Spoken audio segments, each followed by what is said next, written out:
কালকে গত রাত্রেই আমি একটা 15-20 দিকে আমার কাছে খবর এসেছিল এই ধরনের ঘটনাটা নিউটাউনে ঘটেছে।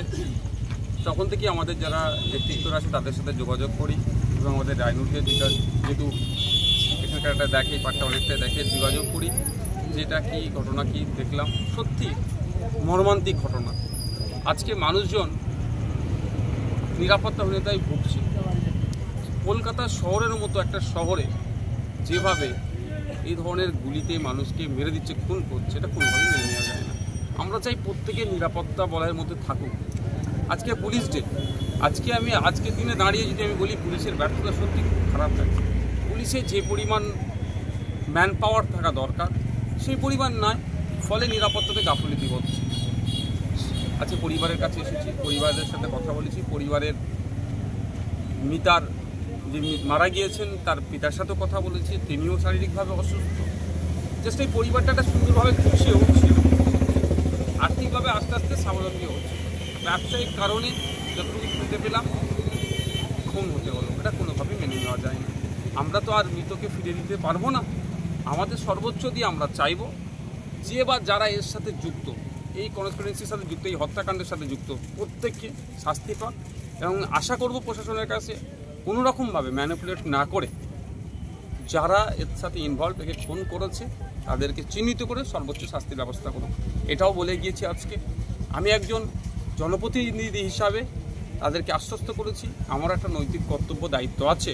ওনারা যদি চান আমি আমার পক্ষ থেকে, যেহেতু এটা সম্ভবত বারাসাত কোর্টেই হচ্ছে, এটা বারাসাত কোর্টেই মামলাটা চলবে, বারাসাত কোর্টে আমি আমার পক্ষ থেকে একটা উকিল দাঁড় করাবো যাতে এই কেসটা সুষ্ঠুভাবে চলে এবং কেসের তদারকি যাতে আমরা করতে পারি, কোন জায়গা আছে, প্রোগ্রেস কী আছে যথাযথভাবে জানতে পারি এবং পরিবারকে আপডেট দিতে পারি এবং পরিবারও একটা বুঝতে পারে যে কেসটা কোন জায়গায় গড়াচ্ছে বা কতটা জায়গায় ডিপি আছে কী আছে জানার জন্য পরিবারকে আমি আজকে বলে গিয়েছি। পরিবারের যে মারা গিয়েছে তার বর্দা অলরেডি এখন পোস্টমর্টমের জন্য ওখানে আছেন, ফিল্ডে আমাকে জানাবেন বলেছেন, আমি এটা নিতে প্রস্তুত আছি। আবারও বলছি, যেভাবে এই ধরনের গুলিকাণ্ড হচ্ছে রাজ্যে, সাধারণ মানুষের নিরাপত্তা নিয়ে প্রশ্ন থেকে যাচ্ছে। সাধারণ মানুষ আজকে যারা আমাদের ডে লেবাররা রাত্রে নিউটাউনের ওই দিক দিয়ে বাড়ি ফিরে, তারাও তো আজকে আতঙ্কিত। এই আতঙ্কমুক্ত করার দায়িত্ব হচ্ছে প্রশাসনের। আশা করব প্রশাসন দায়িত্ব নিয়ে কাজ করবে। এই খুনির সাথে যারা যুক্ত আছে তাদেরকে দ্রুত চার্জশিট দিয়ে বিচারের ব্যবস্থা করবেন এবং বাকি যারা ডে লেবার থেকে শুরু করে যারা যেখানেই আছে না কেন, যে নাগরিক, প্রত্যেকটা নাগরিকের মনে যে আতঙ্ক ঢুকছে এটা আতঙ্কমুক্ত করবে। সারা রাজ্যে তো এরকম ঘটনা ঘটছে, তো এই ঘটনার উপরে বিচার ব্যবস্থা কেমন এগোবে বলে আপনার মনে হয়? দেখুন, আমি রিপিট করছি, সরকার প্রশাসন যদি চায় দ্রুত বিচার পাবে। আজকে সিরাজ চ্যাটার্জি মানে মৃতের পিতা বাবা, যদি প্রশাসন চায় আর প্রশাসন যদি মনে করে গড়িমসি করব, তাহলে আমাদেরকে কিন্তু এই যে বলে চলে যাচ্ছি, দেখে চলে যাচ্ছি করতে হবে না, তাহলে আমাদেরকে তখন রাস্তায় নামতে হবে। যেহেতু আমি প্রশাসনকে এক্ষেত্রে আমি ধন্যবাদ জানাবো, স্বল্প টাইমের মধ্যে 3 জন সাসপেক্টকে তিনারা চিহ্নিত করেছেন, ধরেছেন, এগুলো খবর পাচ্ছি।